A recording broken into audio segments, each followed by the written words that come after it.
राहुरी येथील महात्मा फुले कृषी विद्यापीठ परिसरात 2 जूनच्या रात्री एक अत्यंत धक्कादायक आणि थरारक घटना उघडकीस आली आहे। विद्यापीठाच्या कापूस सुधार प्रकल्पाच्या आवारात एका 26 वर्षीय कंत्राटी कामगाराची धारदार शस्त्राने वार करून निर्घृण हत्या करण्यात आली। या क्रूर हत्याकांडामुळे राहुरी परिसर आणि कृषी विद्यापीठ वर्तुळात प्रचंड खळबळ उडाली आहे। राहुरी शनी शिंगणापूर रोड लगत असलेल्या कृषी विद्यापीठाच्या कापूस सुधार प्रकल्पाशेजारी एका युवकाचा मृतदेह रक्ताच्या थारोळ्यात पडलेला आढळून आला। कैलास पोपट दोंदे, वय वर्ष 26, राहणार गोटुंबे आखाडा, राहुरी असे खून झालेल्या युवकाचे नाव असून तो विद्यापीठात कंत्राटी कामगार म्हणून कार्यरत होता।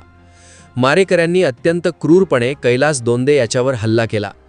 त्याच्या तोंडावर आणि पायावर धारदार शस्त्राने खोलवर वार करण्यात आल्याचे मृतदेहाच्या पाहणीवरून स्पष्ट होत आहे।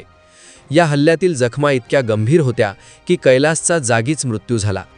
हत्येचे कारण अद्याप अस्पष्ट असून पूर्ववैमनस्यातून हा प्रकार घडला असावा असा संशय व्यक्त केला जात आहे। घटनेची माहिती मिळताच राहुरी पोलीस ठाण्याचे पथक तातडीने घटनास्थळी दाखल झाले। पोलिसांनी मृतदेह ताब्यात घेऊन शवविच्छेदनासाठी पाठवला आहे।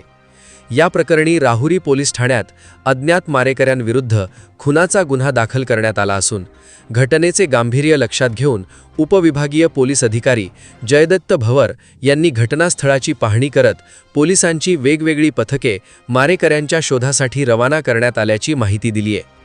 काल दिनांक 2 जून 2026 रोजी रात्री 9:30च्या सुमारास राहुरी पोलीस स्टेशन हद्दीत महात्मा फुले कृषी विद्यापीठाच्या कापूस संशोधन प्रकल्पाजवळ एका शेततळ्याच्या जवळ एक मृतदेह आढळून आला। नंतर तपासणी केली असता तो मृतदेह गोटुंबे आखाडा या गावातील इसम नामे श्रीकांत पोपट दोंदे याचा आहे। कोणीतरी अज्ञात व्यक्तीने त्याचा धारदार शस्त्राने खून केल्याचे निष्पन्न झाले आहे। त्याबाबत खुनाचा गुन्हा पोलीस स्टेशन राहुरी या ठिकाणी दाखल आहे। आरोपी शोध करण्याकामी वेगळे पथक नेमलेले आहेत आणि खुनाचा गुन्ह्याचा तपास पोलीस स्टेशन राहुरी करत आहे।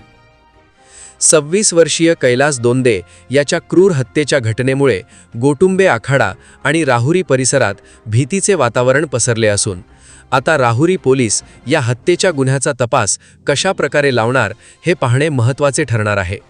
याविषयी एस न्यूज मराठी वाहिनीने घेतलेला ब्युरो रिपोर्ट।